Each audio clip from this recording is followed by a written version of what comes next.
And this is a good point to start off the topic today, because what are the responsibilities of Muslims living in Europe? The first responsibility is to learn the language and to implement the language of the country you live in the masajid. Let's start with this point. The first time when I visited Holland in 2019, I delivered a lecture in a masjid, and afterwards some of the elders, they requested that I speak in Urdu. I said to them that the purpose of me traveling from England to Holland was not to speak in Urdu. It was to convey the message of Islam in a language which is comprehensible to the majority population and to the majority youngsters, the young people who are growing up in Europe. So if I knew Dutch, I would speak Dutch to you. But because everyone here speaks English and I am invited to speak in English, I speak English. But remember, Islam transcends language. Wherever the Sahaba alayhim ridwan entered, they spoke the language of those people or communicated with them, and they spread Islam by understanding the culture of those people. Islam can never spread with us being xenophobic.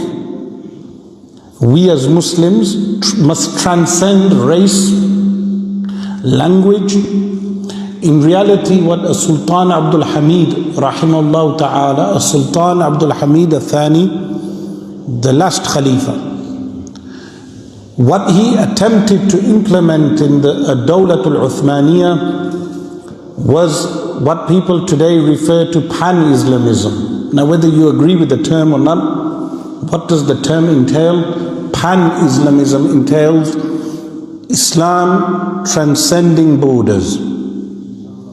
It transcends borders, it transcends cultures, it transcends languages and races. During the Dawlatul Uthmaniyah, the Caliphate, think about this very deeply, that just over 100 years ago, a Muslim could travel from Iraq without any restrictions, enter into Bilad al-Sham, Greater Syria, enter into Lebanon, go into what is today called Turkey. He could enter Turkey, Istanbul. From Istanbul he could go Beirut. From Beirut he could travel to Al-Masjid al-Aqsa. From Al-Masjid al-Aqsa he could travel to Al-Haramain al-Sharifain. He could go to Yemen. He could go to Egypt without the hindrance of a border, without the need of a visa, without the need of a stamp, because the visa was La ilaha illallah, Sayyiduna Muhammadur Rasulullah sallallahu alayhi wa sallam. This is Darul Islam. Sometimes people would come from different countries and they would go into what is known as the port of how many of you know Jaffa? How many of you have heard of Jaffa? Do you have Jaffa cakes here? Jaffa cakes. In England they have this cake, they call it Jaffa cake. I would not mention this unless it had some importance. All our lives we ate Jaffa cakes, but we were not told what is Jaffa. Jaffa is the port that is occupied today but by what they refer to as Israel. It's the port. But why were the cakes called Jaffa cakes? Because the cakes have an orange filling. And what would happen in Jaffa, the people would grow oranges, the Palestinians. Muslim traders and non-Muslim traders would come every year. They would fill up the port, they would take the oranges and they would leave. And they would sell the oranges across the Muslim world. Free trade. This is real free trade. Not the false free trade of the United States of America today. Real free trade. The traders could enter, take the oranges and go back and trade. Not the restrictions that the Zionists have placed on the land today, that you enter a ghetto. That is what they have made Palestine, a ghetto. By building the wall around Gaza, you are not only making a concentration camp for the people of Gaza, you are imprisoning yourselves into a ghetto. It is as if they did not learn their lesson from Germany. They were placed in ghettos, and now they have made a ghetto in the Middle East, in Palestine. Now the purpose of mentioning this is to say that the Khilafah that extended over 1300 years transcended culture. Do not believe the propaganda regarding a Dawlatul Uthmaniyah, what we refer to as the Ottomans. The Ottomans never occupied people and took away their culture and language. What is the proof for that? Algeria was ruled by a Dawlatul Uthmaniyah, but Algerians retained their Arabic. Algerians retained Algerian culture because the Ottomans were not colonizing. They were not colonizing those lands. They were administrating as the inheritors of the Khilafah. So they did not interfere in the cultures of those people. Today Syria remains Syrian. The Ottomans ruled Syria for hundreds of years. Are the people speaking Turkish? The answer is no. Have the people changed their Arab identity? The answer is no. Because the Khilafah transcended culture. Similarly, there is a lot of misinformation about the Arab revolt against the Ottoman Caliphate. A lot of misinformation. Some people think the Arabs rebelled, all of them. Is this true? The answer is no. Did you know the Palestinians were loyal to the Ottoman Caliphate to the last day? David Lloyd George.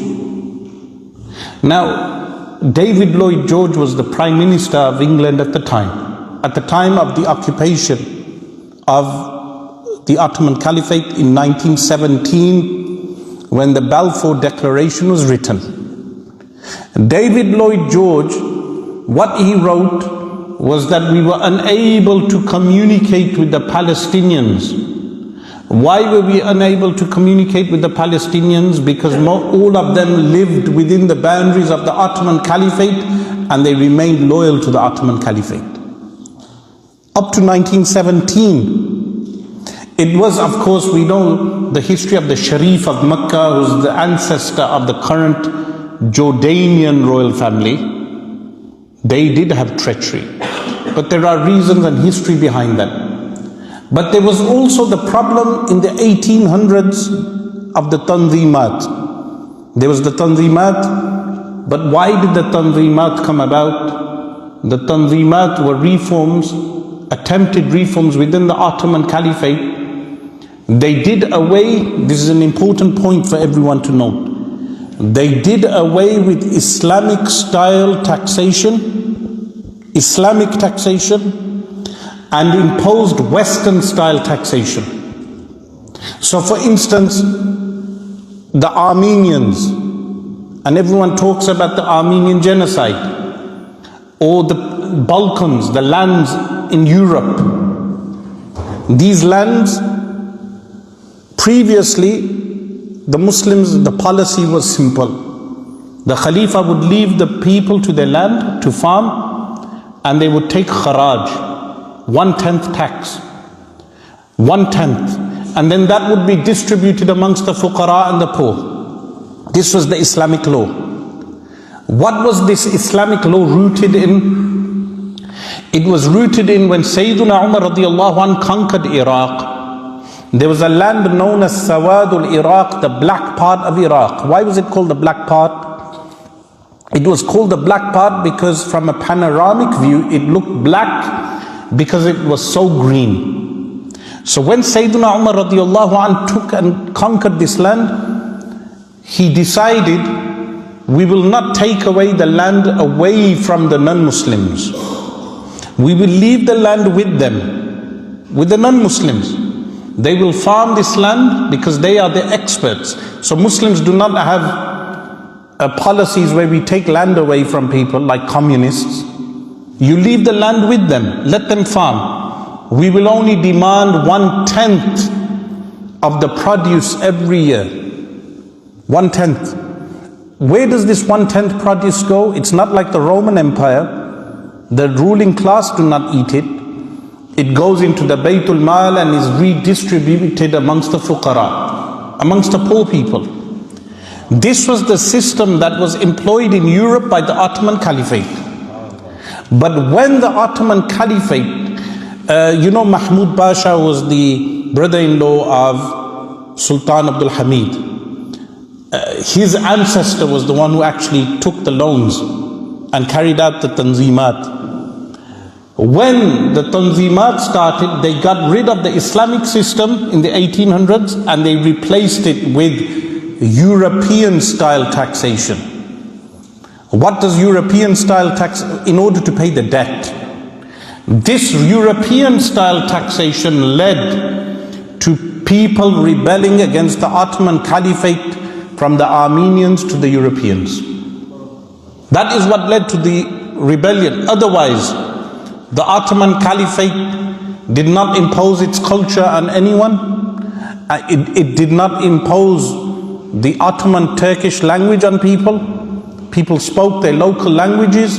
They had local administration from the people themselves that answered to the Khalifa. This is so important for young Turks born in Holland to know, because people give you misinformation, including the secular Turks. Regarding Ottoman Caliphate and what the Caliphate means. What does it mean?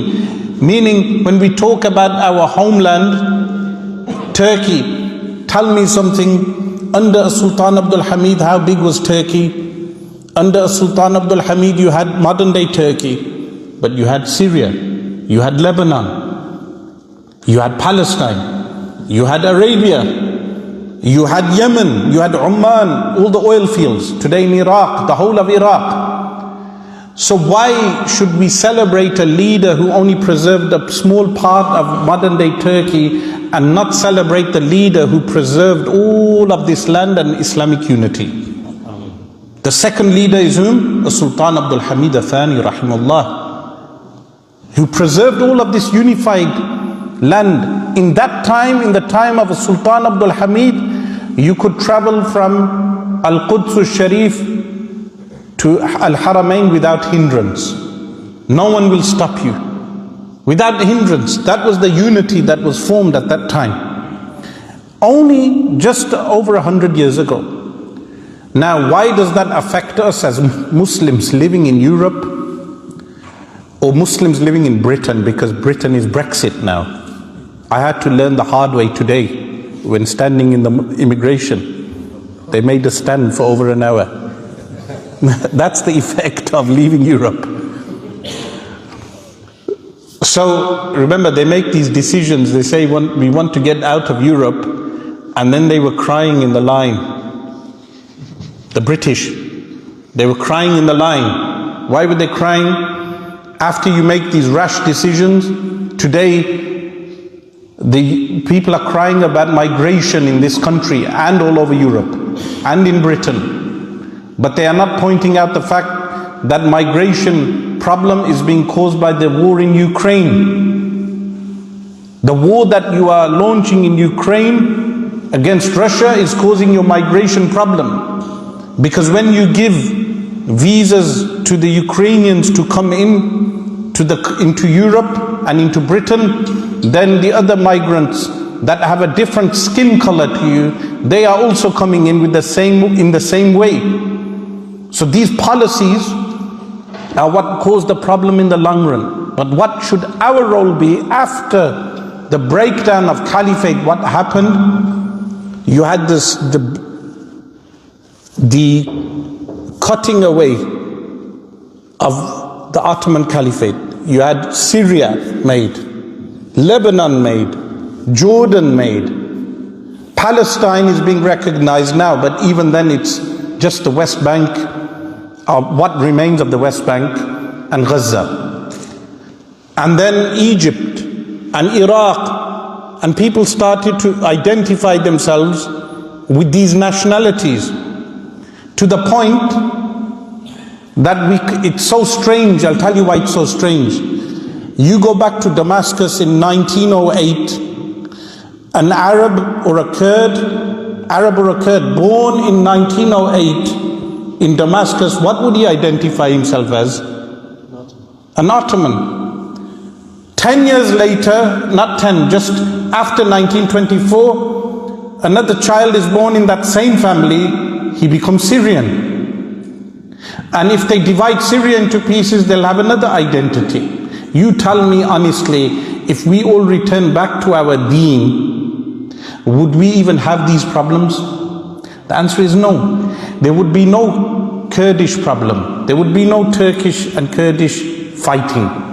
There would be no Arab and Turkish fighting. I'll give you an example from our homeland. People today identify themselves as Indian Muslims. That doesn't make any sense. They will identify someone else as a Pakistani Muslim. But if you go before 1947, both of them would identify themselves as what? And prior to the British rule of India, what they refer to as India, what were they? They were Mughal, a part of the Mughal dynasty. So these identity politics is something we as Muslims must transcend. We transcend this identity. And this is what the European person has not yet discovered. But the Muslims can go back to that. Meaning, a person in Northern Ireland today is deemed British. But if Northern Ireland tomorrow gains independence, he's deemed Irish. It's so divisive, the language, the nationalities, they're so divisive that it divides the unity of every nation and every qawm, people, but especially the Muslims. So when we live in Europe, firstly, in Britain, for instance, when Pakistani Independence Day comes, why are the Pakistanis raising Pakistani independence flags in Britain? I'll give you that example. It doesn't make any sense. If Independence Day happens, why are you raising the flags in Britain? They will say, oh, it's our Pakistani Independence Day. But the problem with this is that is not what we have come to these countries for, to spread our nationality. Have we come to spread our nationality? When you say Turkish Independence Day, when was Turkey even occupied? It was never occupied in the first place. But that is what leads, you have the European here. What are we presenting to the European? What do we have that is so unique? Is it oil? They have plenty of oil in the United States and in Russia. What do we have to present? The camel? The dates? The answer is the deen of Islam. That is our identity, that we are presenting to you the deen of Islam. But how can we do this practically here? Firstly, as I mentioned, the language is so important that when we have a Juma speech, the Juma speech should be done in the language of the country you live. If the language of the country is German, speak German. If the language of the country is English, speak English. In terms of communicating our deen to the people. But there are more important issues. Sometimes someone may not even know the language, but he will be a better citizen than those who know the language. This happened with our ancestors. They came to Britain, but they were better citizens.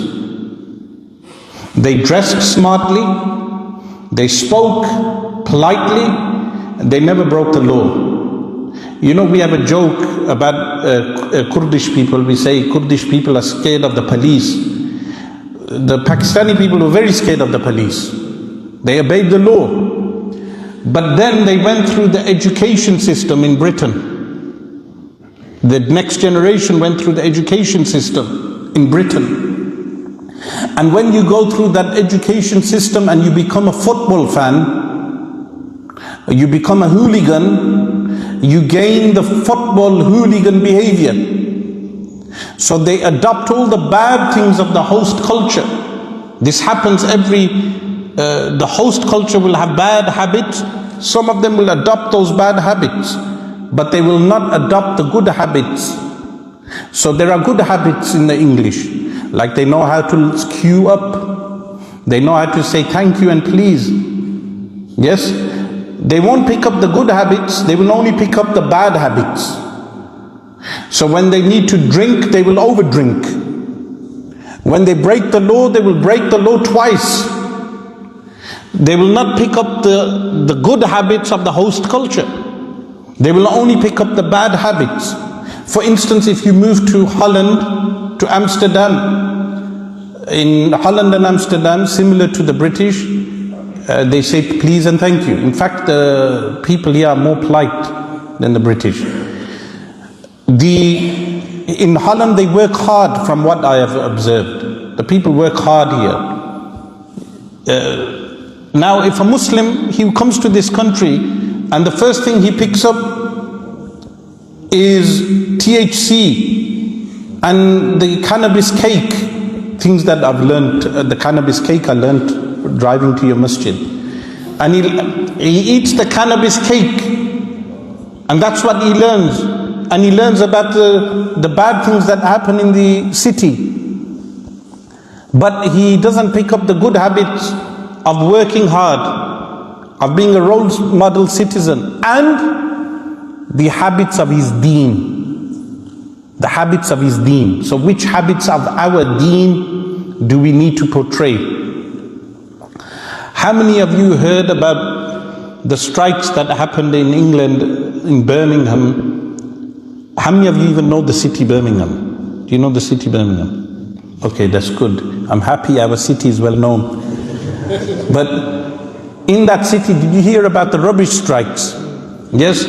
So there were rubbish strikes because the council is now bankrupt. So what happened is that people, they threw rubbish on the roads everywhere. And one day, me and my brother, we decide to start cleaning the roads. While we are cleaning, someone comes up to me and says, why are you're a Shaykh, why are you cleaning the roads? And I speak to him and I say, we have a responsibility as Muslims to keep our areas clean. So this went out. But there were Muslims who criticized me. Can you believe this? They said, how can a Shaykh go out and clean the roads? It's not befitting an alim of the deen. So I mentioned this to some of the ulama. They said, whoever said that, they have no deen themselves. Because we find in the sunnah of the Prophet sallallahu alaihi wasallam, what happened is Rasulullah sallallahu alaihi wasallam, when he entered Al-Madinah Al-Munawwarah, he said to the Sahaba alayhim ridwan, clean the front of your homes. Clean the front of your homes and do not resemble the Jews. Because in that time, the Jews were the people who would throw rubbish outside of their own homes. The Sahaba alayhim ridwan were commanded to clean the front of their homes. Also we know basic that Iman is how many branches? Bid'un wa sab'una shu'batan. Yes, 70 something branches. Adnaha imatatul adha ani tariq. The minimum is what? Removal of harm from the roads. Additionally, there are other hadith on the fadail. A person removed harm from the road and he was forgiven. So many hadith on cleanliness. Now I'm sure the Turkish community do not need a lecture on cleanliness because the Turks are very clean. You go to Turkey, they're very clean. I don't know about in Holland, but in Turkey they are clean, yes? But this is a good trait that should be maintained, not only by the Turkish community, but by other Muslims. That it becomes a hallmark for Muslims living in Europe, living in the United Kingdom, that we become known for cleanliness, for tahara. This is one thing that we should be known for. That if they say there's a Muslim majority area or Muslim home, the non-Muslim will automatically think it is clean. Unfortunately, it is not like this in the UK. In the UK, it's not because of the Muslims. For those who are unfamiliar with the UK is a very odd country, meaning how the reputation of the country abroad is different to how it actually runs. But nevertheless, the Muslims should take the forefront of being clean people. I'll give you an example. Let's say on the way to here, I had the need to do wudu in the service station. If I do wudu, and while doing wudu, we leave water all over the floor, and we utilize tissues to dry ourselves, and we throw the tissues all over the service in the washroom, what impression would that give the non-Muslims regarding wudu? Wudu is supposed to be cleanliness. But so many of our people, when utilizing public services, they are misusing those public services. This is a simple thing, but we should not overlook it. I'll give you an example. Today I went, when I arrived at the airport, the person utilizing the toilets prior to me, when I went into he wasn't a Muslim, but he left mess in the toilet. It left a bad impression on me as a Muslim who flushed the toilet, had to clean the toilet prior to using the toilet. But imagine every Muslim, when utilizing such facilities, they cleaned the facilities, they left the facilities clean. What impression would that create in the minds of everyone else? Cleanliness. At-taharatu nisful iman. Purification is half of our iman, half of our faith. This is one thing that is absolutely essential. The second is that we as Muslims, we have a responsibility to work hard for our earnings. And this entails that we work for our money, and most Muslims are hardworking. There is no doubt. But if we Muslims become known for those things like drug dealing, that we run the main drug dens or the drug pushing, then that entails that not only are we earning haram, that we are pushing out the vices amongst our own people and the wider community. And this drug problem is not limited to the United Kingdom. It's found here in Holland, that we have Muslims pushing drugs because they believe it makes quick money. But what they don't realize, they are harming their own community. They are harming the wider community. And thirdly, there will be no barakah in their earnings. Whatever money they will earn, it will not benefit them. Let me tell you some story regarding Sayyiduna Isa alayhi salam. This was I read in Ruh al-Bayan. I was reading Ruh al-Bayan. Ismail Haqqi, famous Turkish commentator of the Qur'an, Ottoman. He mentions the story of Sayyiduna Isa alayhi salam. And what he states is Sayyiduna Isa alayhi salam was walking in the wilderness with a Jew. He gave the Jew 3 loaves of bread. He said, look after these 3 loaves of bread. While the journey was going, the Jew ate one of the loaves. Afterwards, Isa alayhi salam, he said, bring out the loaves of bread. There were only 2 loaves of bread. He said to him, where's the third loaf of bread? He said, by Allah, I do not know. So Sayyidina Isa alayhi salam took his word. They carried on walking. They found 3 bars of gold. 3 bars of gold. The Jew said, why do you not give me these 3 bars of gold to safekeep like I looked after the bread? So Sayyidina Isa alayhi salam said to him, you're not fit for my company, but I will give you the 3 bars of gold. You take the 3 bars of gold. And he admonishes him regarding the dunya, the material world. So this man, he takes the 3 bars of gold and he goes ahead and he meets 3 thieves. The 3 thieves kill him and they take the 3 bars of gold. After killing him, they take the 3 bars of gold. 2 of them say to the third one, why do you not go to the town center and get some food?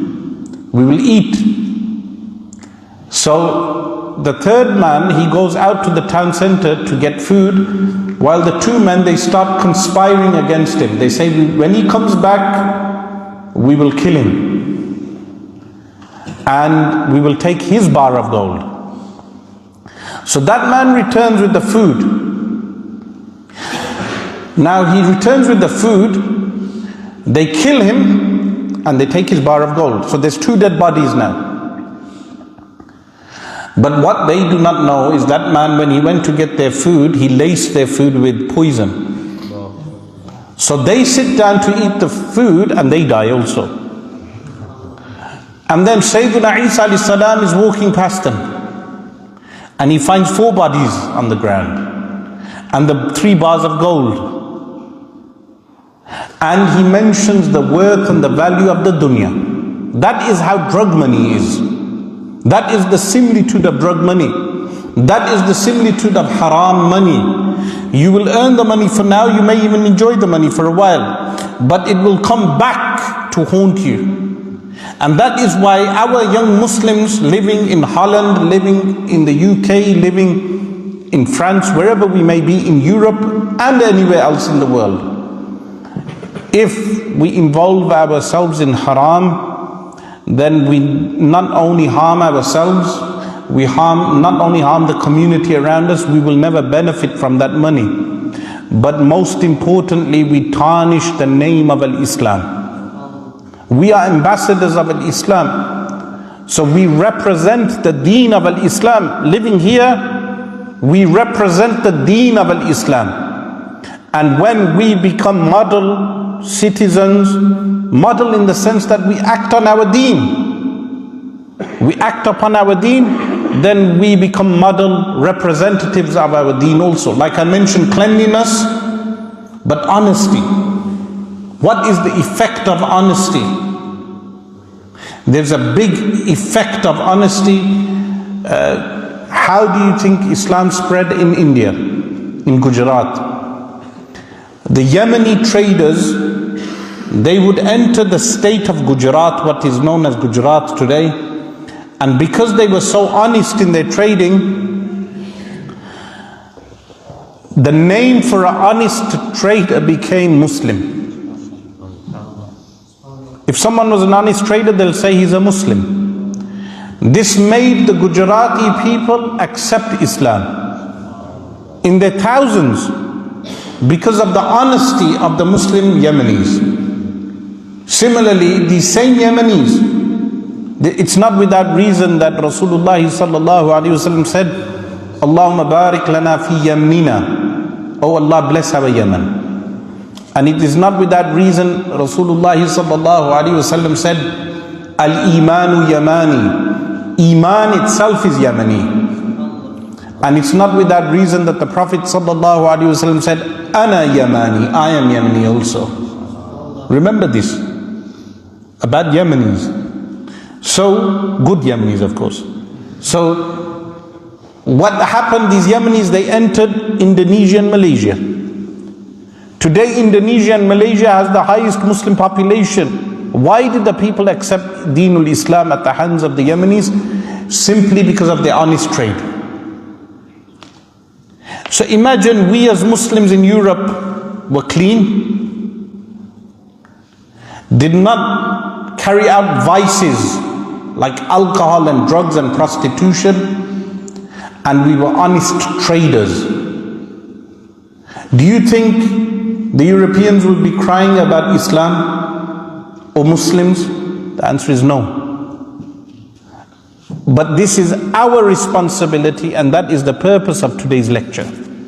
That our responsibility as young Muslims is to take this deen forward with what? With honesty and integrity. In every department, in the workplace, in interactions, daily interactions. One of my brothers is a taxi driver. If you see him, he doesn't resemble me, but he drives his taxi, but he's also a mini philosopher. So the English, when they go into his car, who are very xenophobic, Islamophobic, they begin to ask questions. But he gives good responses and he has good manners. And every time he drops off those passengers, they become satisfied with his replies. They even ring the taxi base and say, we want that driver. But imagine if everyone was like that. Meaning they could give a good response regarding the logical explanation of our deen, but also upright and moral character. Like what? If you find, as a taxi driver, you find a drunk passenger, what will the honest and upright Muslim do? He will not extort him for his fare.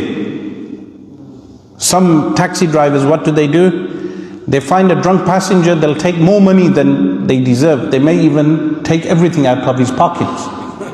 This happens.